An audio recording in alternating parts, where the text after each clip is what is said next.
4. Oke, yang sudah join kasih tanda. Situ bisa ada tanda-tanda hati, ada tanda jempol. Oh, ada aja jempol ya? Iya, boleh. Sudah ya, kita mulai ya.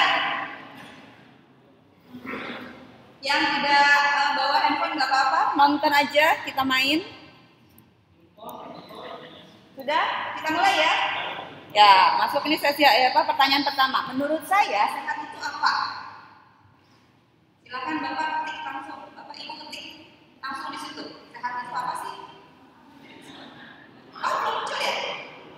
Udah join tadi? Oh, kenapa ya nggak muncul?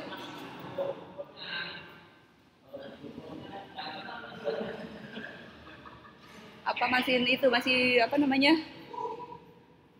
Reload kali. Oh, connectionnya hilang. Sebentar. Bentar Pak. Kelamaan nih kayaknya jadinya saya hilang koneksinya.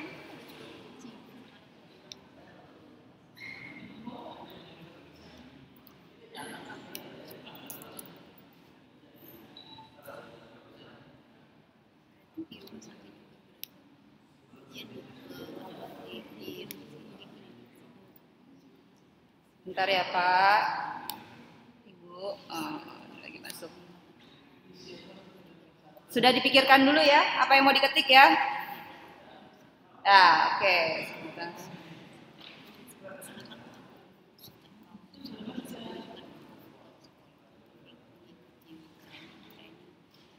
Ya, sudah muncul?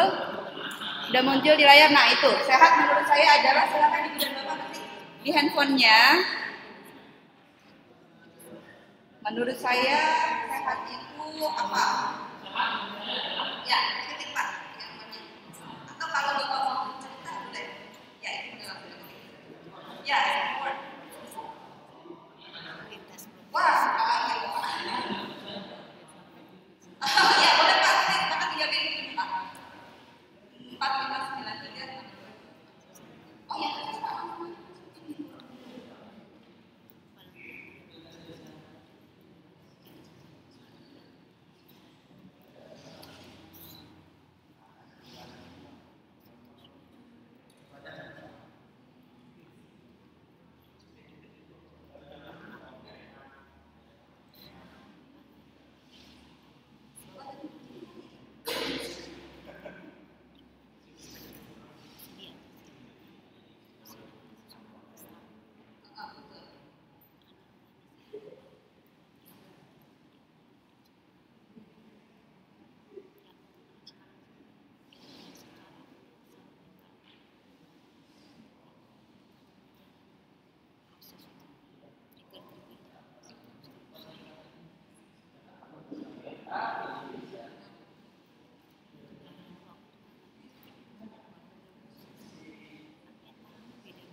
Fisik yang sehat, fisik yang sehat, tidak banyak penyakit, terus jasmani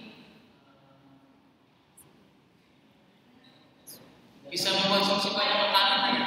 Nah itu tidak ada mantan itu boleh juga.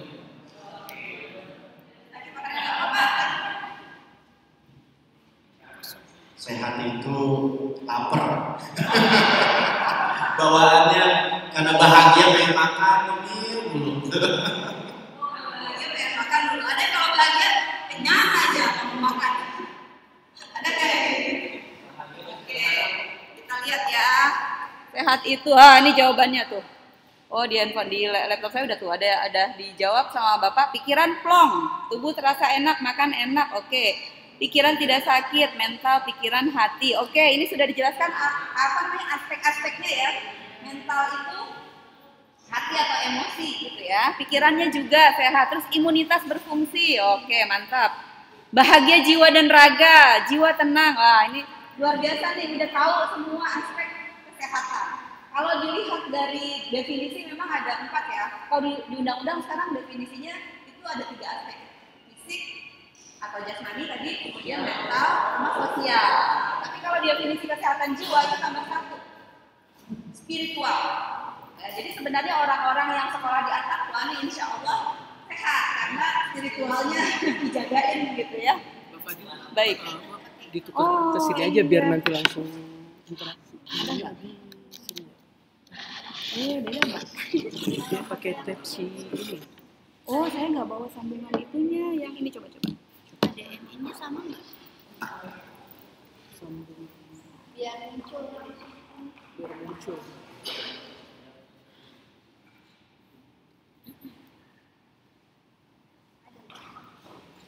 Oh iya. Ada FI. Oh iya. Oh, Coba. ini kan ada di sini.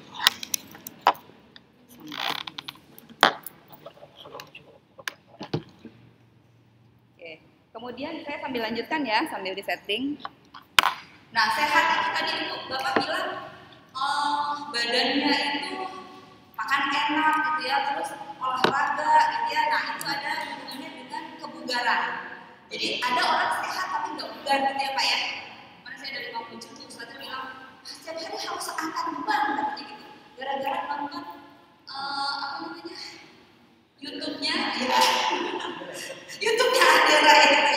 Jadi harus angkat beban. Terus saya bilang, beban hidup udah berat kali Pak. Jadi sehat itu aspeknya tadi sudah disebutkan oleh Ibu dan Bapak, udah jago banget nih ya. Baik, kita lanjutkan berikutnya. Ketika mendengar kata reproduksi, silakan Ibu dan Bapak menulis apa yang terlintas di benak Ibu dan Bapak. Reproduksi, oke, produksi. Potongnya di mana Pak? Bahan cetak anak. Oh, bahan cetak anak. Oke, BCA baru tahu itu Pak. Ternyata bukan cuma bank ya. Ada lagi? Ada lagi? Apa? ATM. Terus manual.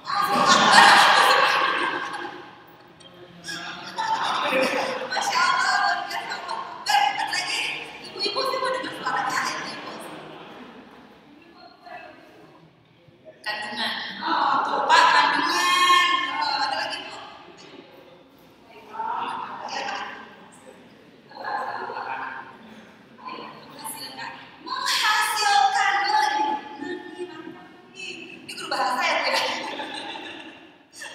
Produk berarti kan hasil. Oke. Nah tuh bahan cetak anak udah nggak apa-apa Pak yang tadi ditulis sudah bisa dibuahi. Menghasilkan sesuatu mantap ya. Membuat sesuatu oke. Iya. Tapi kan ada kata re di depan produksi. Berarti apa? Kembali ya, jadi menghasilkan kembali gitu ya Pak ya. Oke, mantap. Baik, masih ada yang merespons? Ini 20 respons, sudah bisa dibuahi, betul. Bisa, nah ini ada yang keren nih, perempuan dan laki-laki. Nah, kalau perempuan dan laki-laki itu kira-kira definisi apa ya Pak? Apa? Gender, gender betul? Betul gender? Ayo, udah belajar, ada di pasti. Kalau guru biologi ya. Kalau seks apa seks? Jadi setelah itu laki-laki dan perempuan kan? Berarti yang laki-laki dan perempuan itu jenis kelamin. Kalau gender itu ada perannya, gitu ya.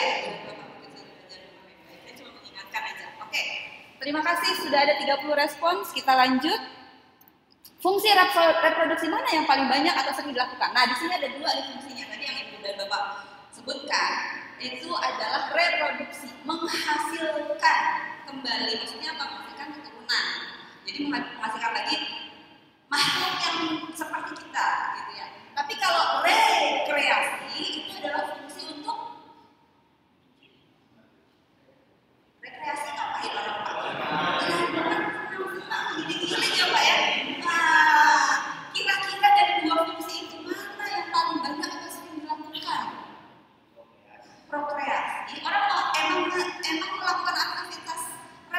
ini emang untuk menghasilkan anak atau untuk kesenangan belakang? Walaupun dua-duanya pasti terjadi ya fungsi itu, tapi mana yang ternyata pada ya ada juga yang lancar ya, nggak apa-apa belajar, belajar teorinya dulu ya kan, nanti kalau praktek udah ngerti.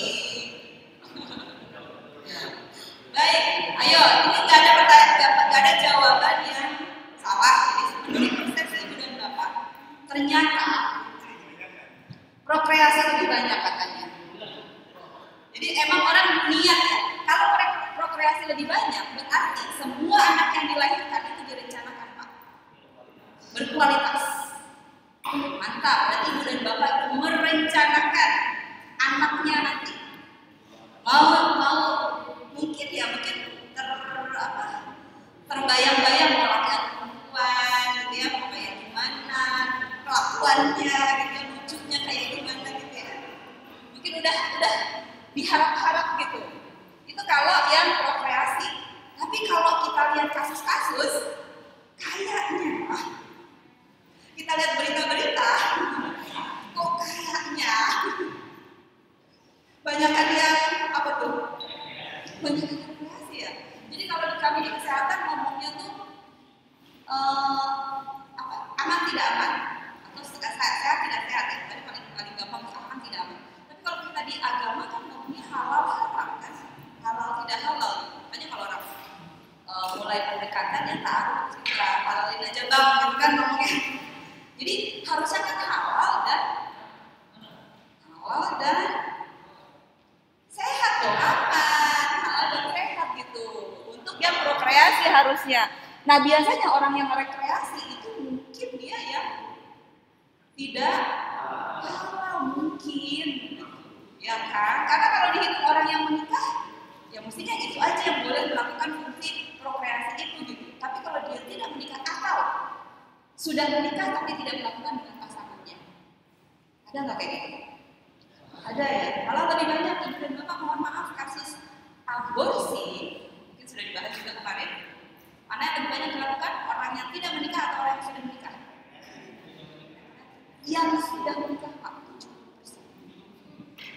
Statusnya orang itu menikah, jadi dia melakukan aborsi malah 70% dibandingkan orang yang belum menikah. Jadi extramarital abortion kasusnya itu lebih banyak daripada yang premarital. Artinya apa? Ketahuan dong, kalau dia hamil sama suaminya ngapain digugurin dia kan? Gitu loh logikanya.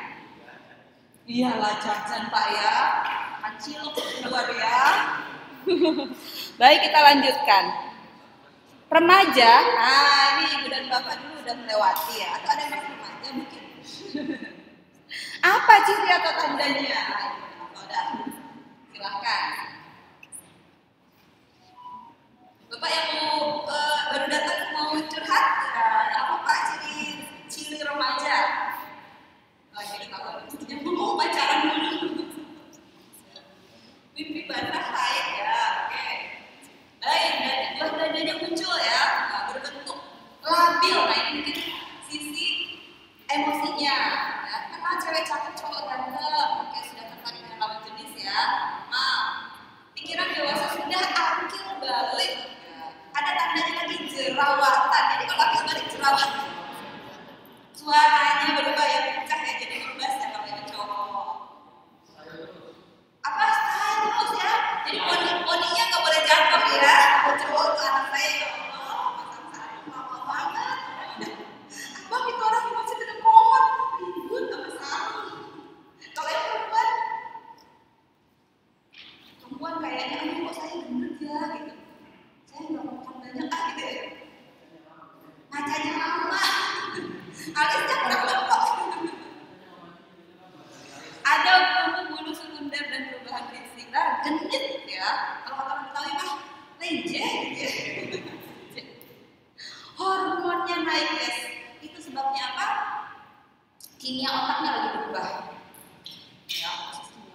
sebagian di antara kita, anak saya itu dari 3 anak saya 2 orang mondok.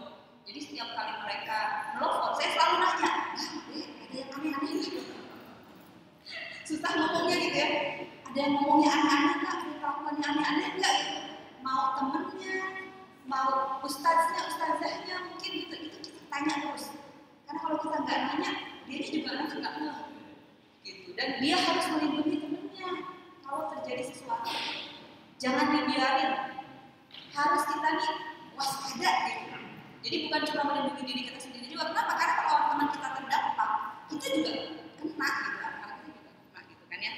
Baik, kita lanjutkan. Responsnya sudah banyak. Nah, Ibu dan Bapak pernah dengar ya, masalah kesehatan reproduksi remaja ada berapa? KRR terkenal dengan triad KRR. Pernah dengar? Triad KRR itu ada 3. Baru dengar ya? Oke, itu di belakang itu ada 3 nih. Yang pertama itu paling atas sebenarnya tulisannya nafsa, tapi yang dimaksud adalah ini dia, adiksi atau ketergantungan. Kalau sekarang bukan cuma nafsa, bukan cuma narkoba dan adiktif psikotropika, tapi juga gadget, ya kan? Seks, game online, judi online, segala macam. Banyak sekali ketergantungan. Kemudian yang sebelah bawah kanan itu seksualitas.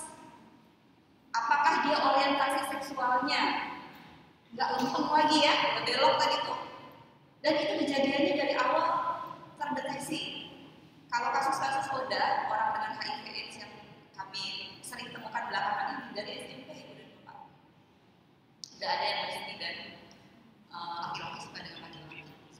Nanti di SMA itu udah rame, udah banyak, gitu ya. Kemudian yang bawah, yang sebelah kiri itu HIV dan AIDS. Jadi kalau sudah kena permasalahan seksualitas, maka dia akan sangat rentan terkena. Sebenarnya sih bukan hanya HIV dan AIDS, tapi infeksi menular seksual.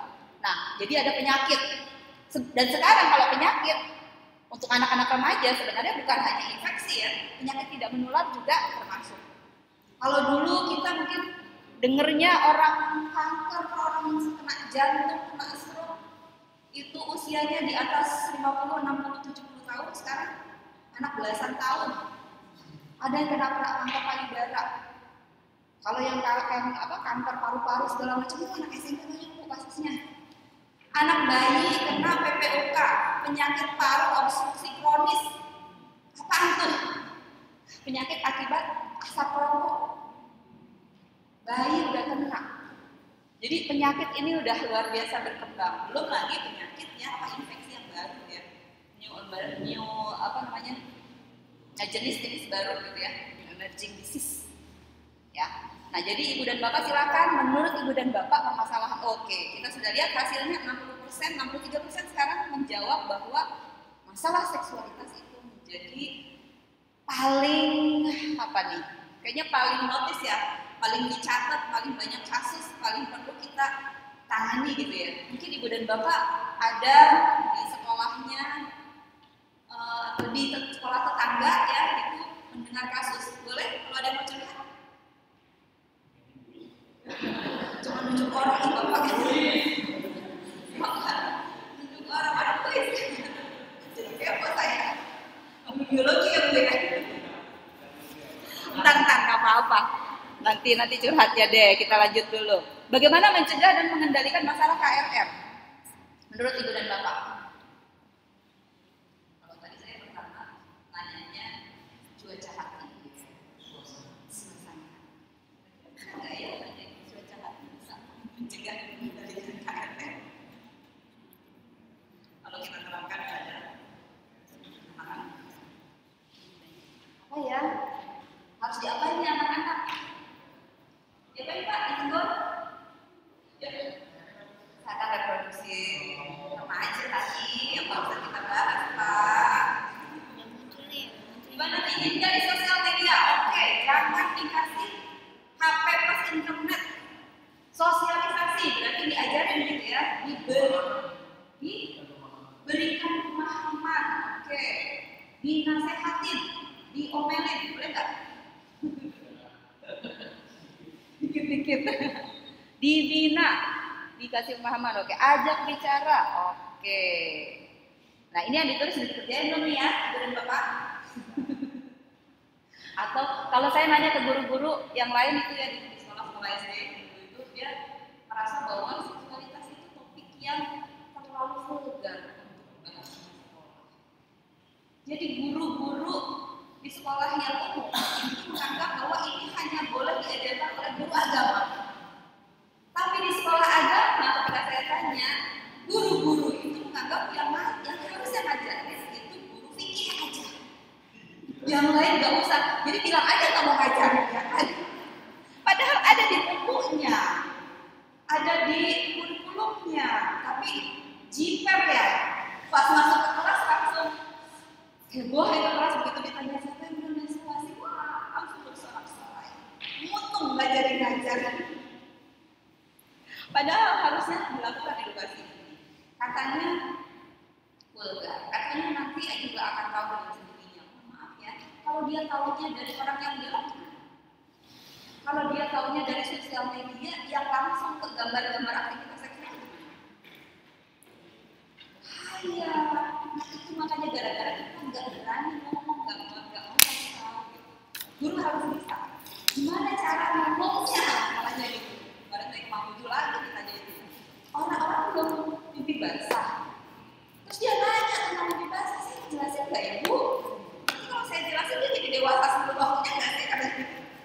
Saya bilang loh, harus dijelasin. Nanti dia tahu dari yang belok-belok itu bahaya dong gitu. Tapi gimana caranya? Makanya kami bikinnya buku untuk anak SD, untuk orang tua yang anaknya masih 8 tahun, 7 tahun. Mohon maaf ya, fase itu udah dibahas ya, fase oral pada bayi gitu kan ya. Setelah itu masih fase anal, itu usia 3 sampai 5 tahun. Usia balita loh. Makanya ada anak masih balita udah bisa dijadikan korban, udah ada yang menjadi pelaku. Kenapa? Ya kita telat kasih tahunya, nungguin dia haid, nungguin dia mimpi basah, gitu. Kelamaan ya. Nah ini tadi tuh udah ditanya di dalam handphone ibu dan bapak. Tadi saya udah tanya tuh bagaimana perasaan ibu dan bapak. Itu banyak pilihan. Boleh diklik bagian mana yang perasaan saya ada di situ. Kecil ya, nggak kelihatan. Bagian yang terbaca aja. Itu ada di paling warna merah itu tulisannya, tuh udah ada titik-titik tuh. Ada joyful ya, ada yang senang, ada cinta, ada intimate, ada merasa dekat ya, ada responsif, bertanggung jawab gitu ya, itu macam-macam tuh. Jadi ternyata perasaan itu banyak jenisnya. Kita ngajarin nggak ke anak-anak itu tadi tuh mendengarkan perasaannya dia dan mengenali perasaannya dia. Menggambarkan cuaca hati aja kadang-kadang kita susah ya. Mengungkapkan sesuatu itu kadang-kadang kita nggak bisa gitu. Nah padahal anak-anak itu punya banyak macam perasaan dan dia harus bisa mengidentifikasi. Kenapa? Kalau dia tidak bisa mengidentifikasi perasaannya, perasaan itu intens banget. Misalnya dia suka banget gitu, dia nggak ngerti ini perasaan suka ini harus diapain, perasaan suka tuh kayak gimana gitu. Padahal rasa suka itu nanti itu emosi primer, nanti ada cabang-cabangnya. Itu natural. Sekarang saya tanya, ibu dan bapak, kalau ada orang merasa itu emosi, kan kita suka bilang, lagi emosi gitu. Itu positif apa negatif? Positif. Positif. Kadang-kadang yang disebut emosi itu apa? Lagi emosi, maksudnya apa? Lagi marah. Marah itu positif apa negatif? Negatif. Jadi positif apa negatif? Pak? Ibu dan bapak, perasaan itu jadi gak apa-apa marah, gak apa-apa cinta. Itu normal. Yang bikin dia jadi positif dan negatif itu kita. Kalau kita salah mengekspresikan, kalau itu menyakiti diri kita atau menyakiti orang lain. Kenapa dia perasaan itu bisa menyakiti diri kita? Asik, kalau cinta. Nggak pernah ya Pak? Pakai raket lagi. Kalau dipendam, ya kan? Dipendam itu makan hati katanya berbelang jantung. Tapi kalau diekspresikan dengan cara yang tidak benar,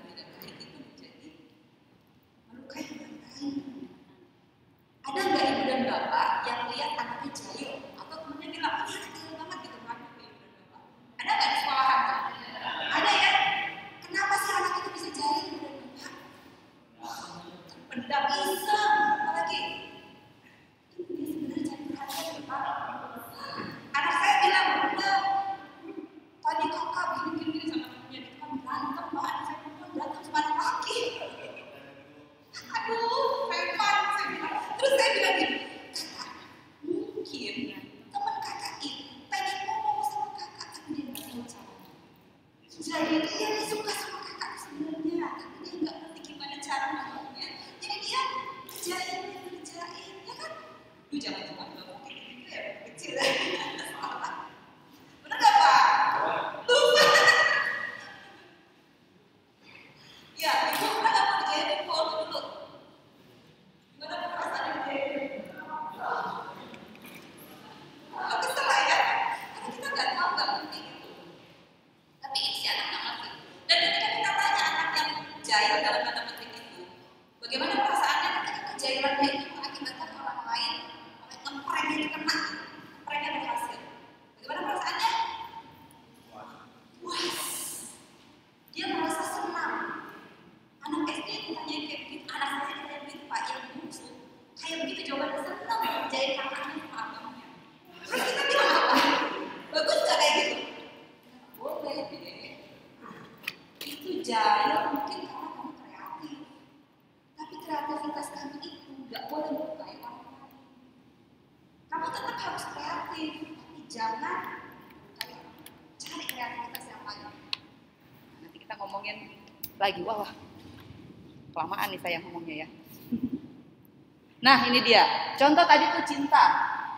Cinta itu katanya emosi primer, ini ahli psikologi, nah nanti bisa lebih dalam ya. Ternyata cinta itu bisa ada yang affection, hormat, sopan, gitu kan, menghargai, cinta, gitu kan. Jadi kita ingin orang itu happy, kita akan berkorban untuk dia, itu yang affection. Tapi ada yang pas, itu ada nafsunya, ada hasratnya, ada apa sih, desire. Kalau anak sekarang bahasanya apa Pak? Bapak pernah dengar bahasa apa sih, sangi? Nah, saya dulu nggak ngerti. Terus ada istilah apa namanya? Joli. Apa itu Pak? Ibu ada yang tahu? Ibu, ini bapak-bapak tahu. Ibu biasanya nggak tahu. Benar Pak, saya itu tahu istilah onani dan masturbasi pas saya kuliah. Nah hampir lulus kuliah baru saya ngerti ada ya kayak gitu ya. Nah anak sekarang SD udah ngerti kayak begitu. Anak SD udah jangan anak TK pun udah tahu dia. Jadi aduh udah bahasanya kita nggak ngerti, tapi yang dia masuk itu gitu. Nah itulah, dan dia nggak bisa bedakan. Dia misalnya bilang kamu pacaran di SD gitu kan biasa dipanggil sama siapa gitu, wah langsung histeris yang perempuannya, padahal pokoknya di dalam masjid. Ini histeris di dalam masjid, coba laki-lakinya di teras masjid kok saya tanya. Terus kita tanya, emang pacaran itu kayak gimana? Ini kan saya cinta, dia bilang cinta ya, cintanya gimana sih gitu, kan kamu sama ibunya cinta juga, beda lah dia bilang gitu. Dia bilang beda, dia bisa membedakan, tapi dia nggak bisa menjelaskan apa bedanya. Itu dia tuh. Dan dia nggak sadar kalau dia udah masuk nanti ke level yang aktivitas yang arahnya seksualitas ya, aktivitas seksual. Tapi kalau dia misalnya jauh, nggak bisa dia tadi sebelah kanan, nggak bisa dijangkau. Lalu apa yang terjadi? Rindu Pak, rindu dendam. Dan kalau dia sakit, dia bisa menyakiti orang lain karena dia ingin menguasai sebenarnya. Kalau saya nggak bisa menguasai dia, orang lain nggak boleh. Mati aja ini orang-orang. Gitu, itu munculnya dari si perasaan-perasaan tadi. Jangan sampai anak-anak kita tidak bisa mengenali perasaannya sehingga dia jadi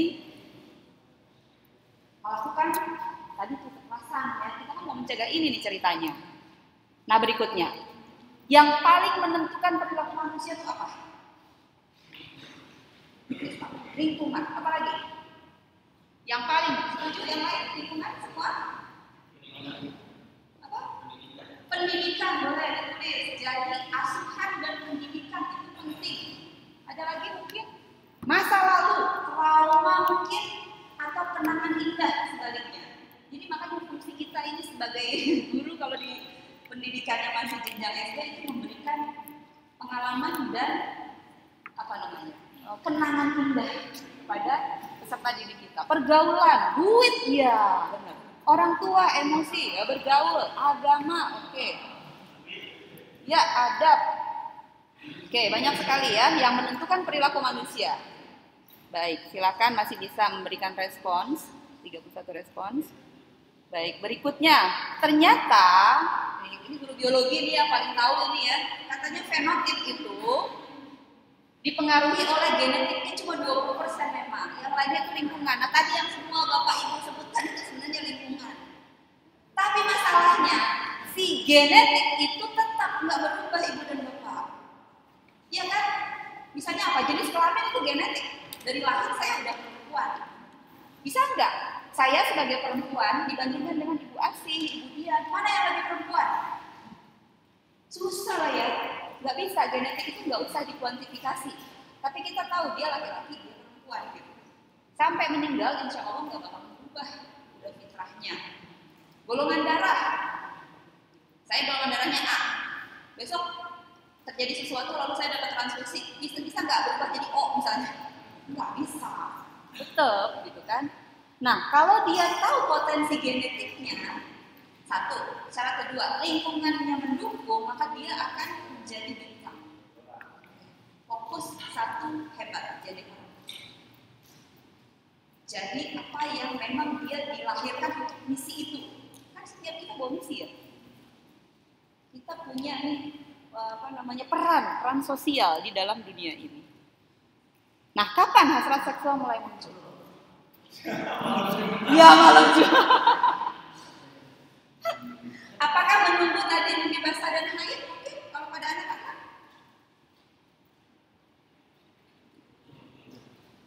Atau mungkin, ternyata sebelum itu udah ada ya kejadian misalnya belum haid tapi sudah melakukan. Wah lagi bengong. Nah ini penting nih. Jadi, kalau lagi bengong bikin muncul hasrat seksual berarti gak boleh ada yang kosong, ya kan? Gak boleh kosong. Kosong waktu dari aktivitas, kosong hati dari iman, kosong apa lagi? Kosong pikiran dari ilmu, kosong kantong dari duit ya. Gak boleh ada yang kosong, harus ada isi. Soalnya kalau enggak dia bengong kemudian mikir, gabut ya, gabut apa sih? Jadi saya dari tadi mikir, gabut apa nama panjangnya?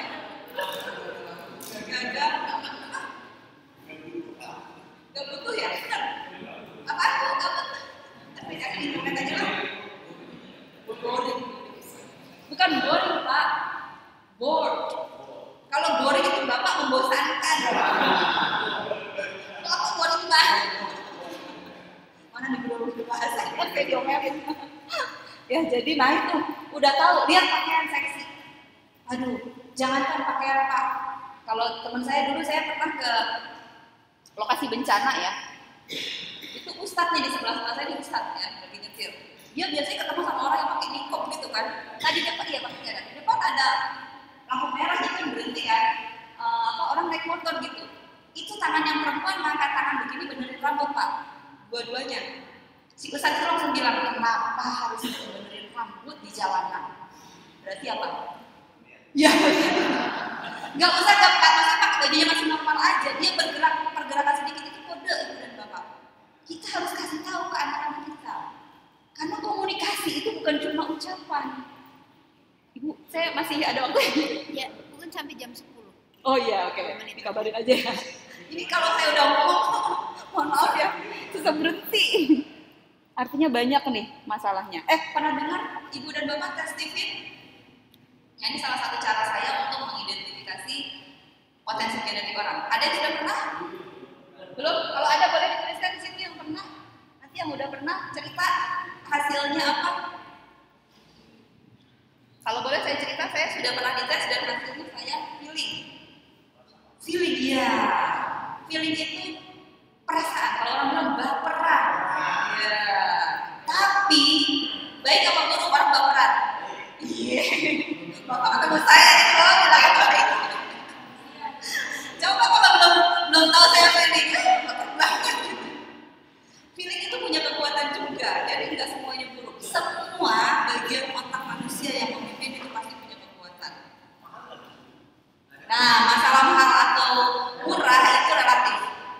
Jadi kita kalau mau tes DNA, ini sama dengan tes DNA dong, bayar berapa Pak?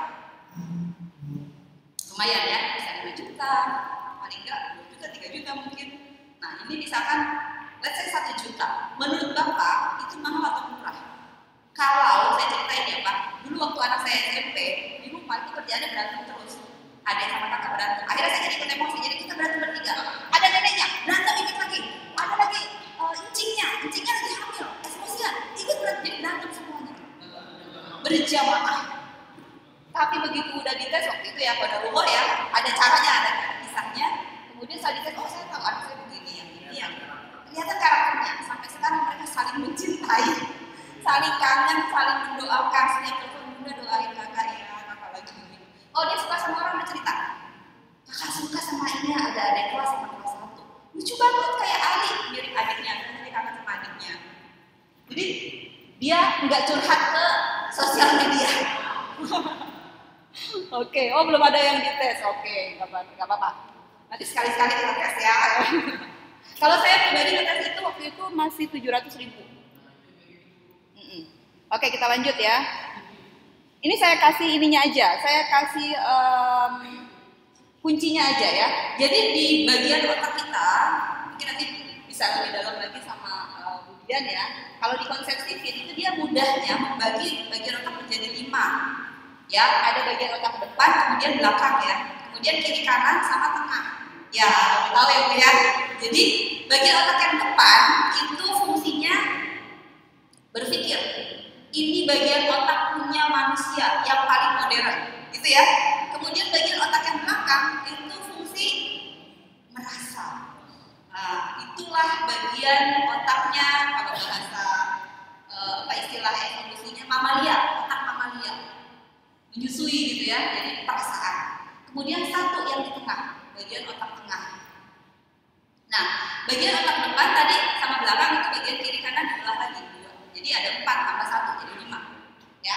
Nah, bagian orang yang bagian otaknya tadi yang mamalia namanya tuh sistem limbik.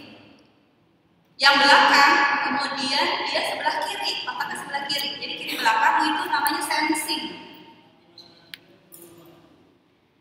Kemudian yang berpikir, yang otak sebelah kiri itu namanya thinking, memikir.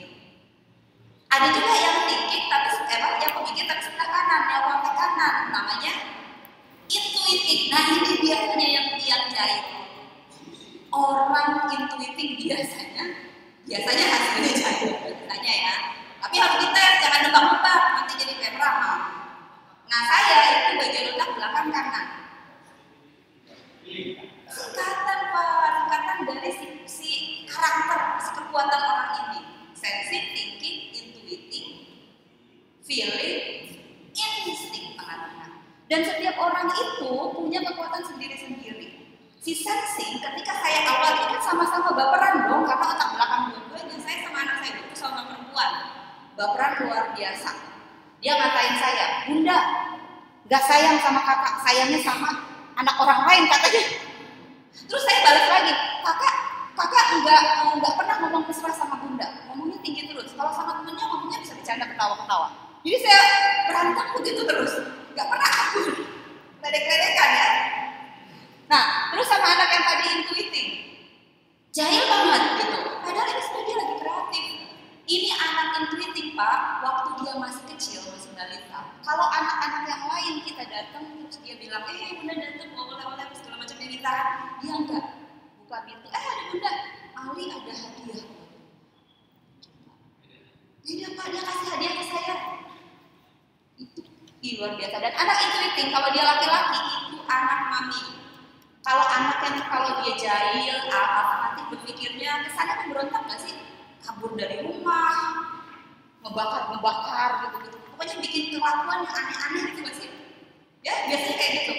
Semua itu berani dia lawan kecuali ibunya. Jadi bapak dan ibu bisa. Kalau misalkan anak-anak dapat kayak gitu, tidak kasih tahu dengan si ibunya melalui ibunya misalnya. Tapi dia nggak mau loh dinasehatin gitu. Nggak bisa loh anak laki-laki itu dinasehatin kayak bapak dulu tenang begini 1 jam udah mulai gelisah gitu kan. Saya nggak begitu kalau kasih tahu anak saya. Dia berantem nih sama semua gitu karena salah satunya dia berkata kasar kasar kepada encingnya lagi hamil. Jadi habis sholat subuh, saya panggil, terus peluk, terus saya ceritain siapa tuh di dalam Al-Quran? Oke, lanjut lagi. Yang Siti Maryam, ya Bunda Maryam mau melahirkan itu kan sedih ya ceritanya ya, itu keajaiban. Jadi saya bilang kalau kalian lihat anaknya ibu yang lagi hamil, jangan jahat sama mereka, jangan ngomong yang tidak baik kepada mereka, karena mereka itu ajaib. Kalian minta doa sama dia. Saya bilang gitu. Dia nggak ngomong apa-apa, langsung nangis. Jadi merasa hatinya tuh jangan diceramahin gitu loh, dikasih teori segala macam. Jadi ada caranya. Ketika kita sudah tahu bahwa dia itu seperti itu, gitu. Itu contohnya ya penerapannya. Nah, bagaimana nih pola komunikasi untuk ini udah langsung dijawab. Banyakin aktivitas, keren, betul. Aktivitasnya yang B3, beragam, kemudian banyak berulang. Jadi variasinya banyak, diulang-ulang, ya, jadi bisa bermacam-macam kegiatan, kemudian diulang-ulang, kemudian dia bertemu dengan banyak orang. Jadi ke komunitas-komunitas yang berbeda. Setelah itu baru dia menentukan apa yang dia suka, pilih di situ. Kalau dia belum tahu. Oke ya, banyakin aktivitas, variasi. Puasa, yes. Puasa itu bagaimana ibu dan bapak melatih otak depan, otak manusianya. Ya, jadi kalau orang yang thinking sama orang yang intuiting, suruh dia puasa, kuatin puasanya, banyakin puasanya. Anak saya yang pertama gitu. Saya malu sama anak saya tuh. Karena apa? Dia puasa Daud itu, dan waktu dia tahun pertama di pondok, saya kaget. Anak saya ini puasa Daud ya, apa susah makan di pondoknya? Nah, kalau anak yang otaknya belakang pakai perasaan, itu banyakin wudhu, karena ngademin kan. Kalau apa lagi sedih lagi aku wudhu. Nanti kalau udah agak tenang, terus kalian mau sholat juga nggak apa-apa. Tapi maksudnya menjaga wudhu gitu, menjaga supaya hatinya itu enggak bergejolak gitu. Karena dia orangnya terang. Oke, berikan pemahaman, berani berkata tidak. Nah, ini juga penting. Harus punya prinsip. Nih, ibu dan bapak tinggal saling mengajarkan, udah pada jago semua ini. Saya cuma membahas apa yang dikatakan oleh ibu dan bapak ya. Bagaimana caranya kita bisa berkata tidak? Kalau saya misalnya, saya tahu bahwa saya ini orangnya sangat permisif, sangat demokratis, saya sangat fokus pada orang, sehingga saya akan mengorbankan diri saya kalau perlu buat orang itu. Tapi saya harus belajar bahwa saya ini sifatnya menolong. Kita ini orang tua gitu ya, guru-guru itu kan menolong anak didik kita. Anak didik kita itu harus memperlihatkan itikat baik untuk ditolong gitu. Ibarat kalau orang lagi jalan terus yang satu jatuh ke agak jurang dikit gitu ya, semeter 2 meter gitu. Terus kita mau nolongin, kita ngapain? Kalau kita mau nolongin, mengulurkan tangan, yes. Orang yang jatuh harus ngapain? Harus kasih tangan juga dong ya kan, harus ditarik tangan yang di atasnya. Kalau dia diem aja ngejogrok itu kagak bisa kita ngangkat, dia ngangkat dikit-dikit aja. Yang ada kita yang nyemplung bareng-bareng sama dia gitu. Jadi orang feeling itu harus tahu juga, harus bisa mengendalikan. Kalau kamu nggak sanggup, jangan ngotot mau nolongin orang gitu. Kadang-kadang anak-anak itu ya, saya mau deketin dia biar dia selamat. Yang ada kamu nanti sejerumus kalau nggak kuat. Oke. Sudah habis waktunya? Ya, ini yang penting terakhir. Apa yang akan dilakukan setelah ini? Jadi ibu dan bapak, silakan sebagai satgas. Bagaimana mungkin apa yang dilakukan setelah ini? Mungkin apakah mulai mendekati kepada anak-anak yang mungkin tadi dianggap bermasalah ya? Kita tanya dulu permasalahannya apa. Misalnya gitu, kita mau diskusi dengan anaknya dan mungkin orang tuanya, kepada teman-temannya juga. Gitu. Kemudian mungkin kita mau belajar bagaimana sih mendengarkan anak itu, bagaimana sih memahami perasaan anak gitu. Jangan-jangan kita malah nggak kenal sama diri kita sendiri. Kita mau mengenal orang lain tapi kita nggak kenal sama diri sendiri, ya itu susah juga tuh. Ya, bagaimana mengaplikasikan? Wah, mengajukan tes living ke sekolah, oke, saya bantu. Sosialisasi arahan, siap. Oke, memberikan edukasi kepada murid dan benar orang tua murid itu menjadi penting kalau kita yang tidak boarding ya, anak-anaknya itu akan lebih banyak waktu bersama orang tuanya. Gitu. Jangan sampai mereka ngarepin kita di sini jadi bengkel ya, ngebenerin anak yang udah dalam tanda petik bobrok gitu ya. Berhati-hati mencegah kekerasan dan beredukasi, oke. Penelitian dengan angket, wah ini researcher banget ini ya. Memberikan pemahaman, pendekatan dan edukasi. Oke. Siap, boleh dilanjutkan, nggak apa-apa, masih memberikan respon. Saya sementara akhiri dulu, nanti kita sambung lagi Ibu dan Bapak. Mohon maaf kalau ada yang kurang berkenan ya. Assalamualaikum warahmatullahi wabarakatuh. Oke, tepuk tangan buat Pak Dula. Terima kasih presentasi dan dialog interaktif juga dengan Bapak Ibu dulu. Bapak Ibu ditahan dulu untuk bertanya dan lain sebagainya. Kita akan mendengarkan dulu presentasi dari Badian Iswar MPH. Beliau itu psikolog. Beliau bertugas di klinik apa namanya ini? Rumah Sakit Islam Jakarta Pondokopi. Dan beliau juga seorang dosen psikolog di Universitas Muhammadiyah Profesor Dr. Hamka. Beliau juga seorang penulis artikel, novelis, juga luar biasa. Jadi beliau sangat ahli bagaimana akan mempresentasikan terkait bagaimana sih misalnya ini pengetahuan penting juga buat para satgas, Bapak Ibu satgas, bagaimana pertolongan pertama seperti apa yang harus Bapak Ibu berikan kepada korban dan juga sekaligus bagaimana kepada pelaku. Apalagi ini anak dengan pelaku, bisa jadi anak juga sebenarnya korban juga. Nah, ini seperti apa dalam kacamata psikolog, apalagi secara klinis yang pasti sudah punya banyak pengalaman menemani orang-orang atau anak-anak yang punya problem secara mental. Mungkin saya tidak akan berpanjang lebar. Silakan Mbak Dian, saya kasih waktu maksimal sampai jam 11, nanti jam 11 sampai jam 12 bisa lebih banyak sharing Bapak Ibu satgas yang ada di sini. Baik, Assalamualaikum warahmatullahi wabarakatuh. Waalaikumsalam warahmatullahi wabarakatuh. Sudah seru ya tadi dengar dari Mbak Fadilah ya tentang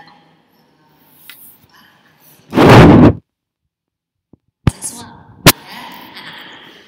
Sekarang kita akan masuk pada pertolongan pertama bagi korban dan pelaku perundungan. Ya, oke, saya pinjam.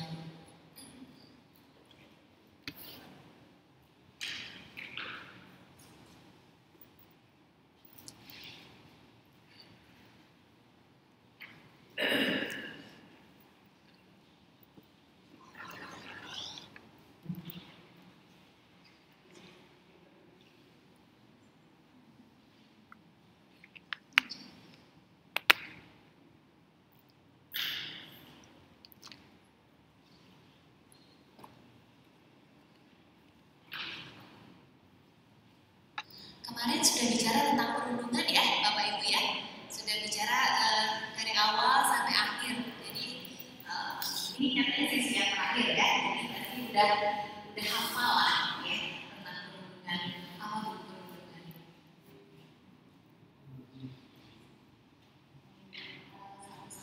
Antara siswa saling mengejek terus memberikan apa ya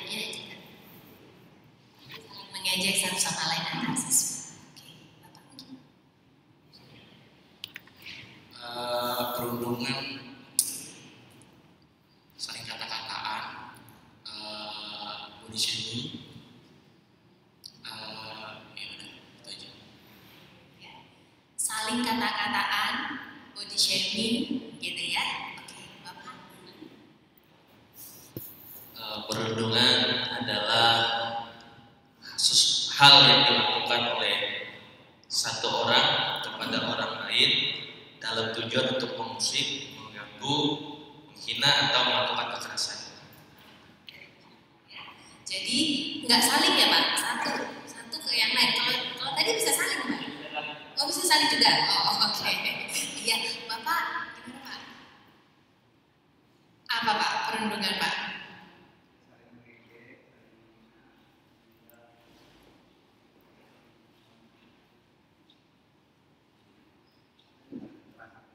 Saling mengejek, saling menghina, kekerasan. Oke. Baik. Terima kasih Pak Gozi. Oke. Ya, jadi sudah akrab ya Bapak Ibu ya dengan perundungan ini ya. Oke.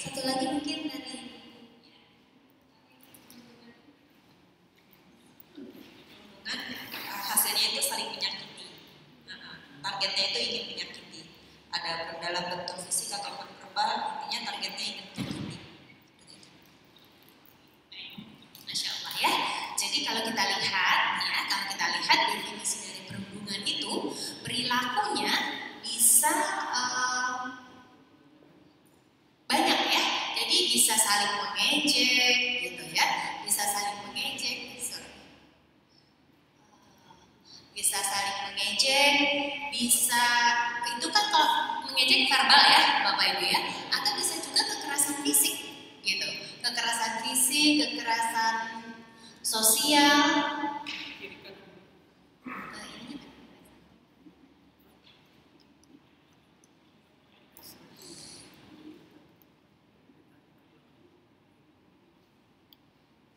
Oke, ya.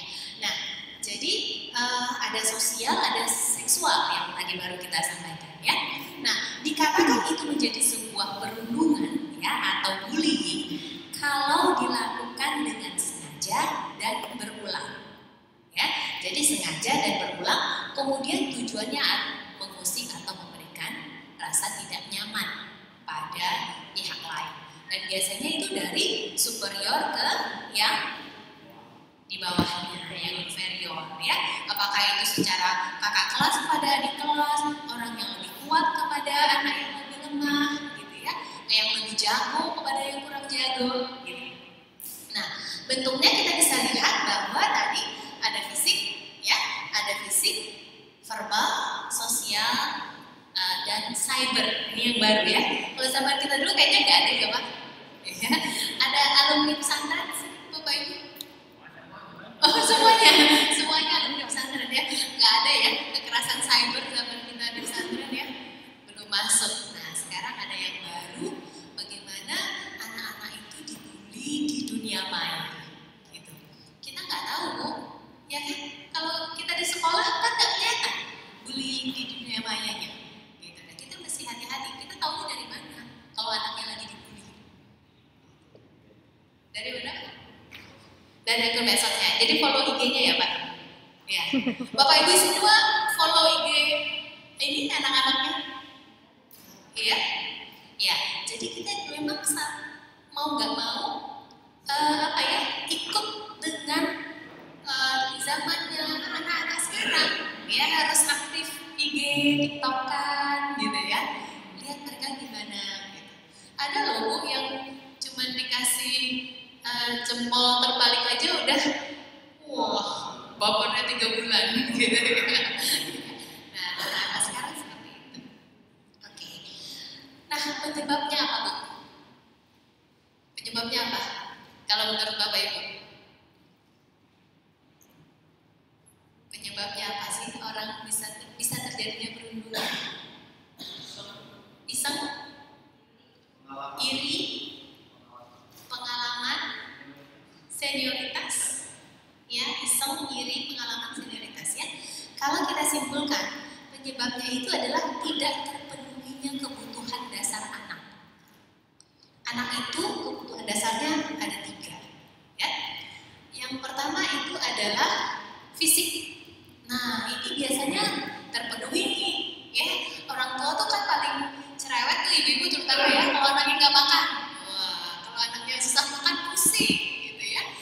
Fisik biasanya terpenuhi, sandang, bajunya, ya, sampai gadgetnya itu kan semua fisik ya Bu, ya kebutuhan fisiknya anak, sesuatu yang terlihat, gitu. Itu biasanya dipenuhi oleh orang tua. Nah, ada 2 kebutuhan lain yang tidak terlihat dan terkadang luput. Nah, justru tidak terpenuhinya 2 kebutuhan inilah yang bisa membuat anak berpotensi dibully atau menjadi pembuli. Ya, apa itu? Yang pertama adalah psikologis, yang kedua adalah spiritual. Ini memang nggak kelihatan, gitu. Sehingga seringkali jadi terlupakan. Padahal kita ingat bahwa manusia itu ada yang kasat mata, ada yang tidak kasat mata. Bahwa manusia ini ada bagian tubuh kita yang kelihatan, ada yang nggak kelihatan. Yang nggak kelihatannya yang mana? Spiritualitas dan psikologis. Gitu. Nah, ini semua sebenarnya berpengaruh pada perilaku yang kelihatan. Jadi kelihatannya perilakunya, padahal yang tidak terpenuhinya adalah yang tidak terlihatnya. Ya, jadi di sini kita bisa lihat kebutuhan spiritual anak. Ya, yang pertama anak itu perlu memahami hakikat hidup. Apa sih Bu hakikat hidup kita ini? Sebenarnya kita hidupnya untuk apa? Ibadah, ya betul ya. Ibadah tidak diciptakan jin dan manusia kecuali untuk beribadah kepadaku, kata Allah seperti itu. Ya berarti ibadah berarti apa? Sholat. Hah? Ibadah berarti apa Pak? Sholat terus berarti kita Pak?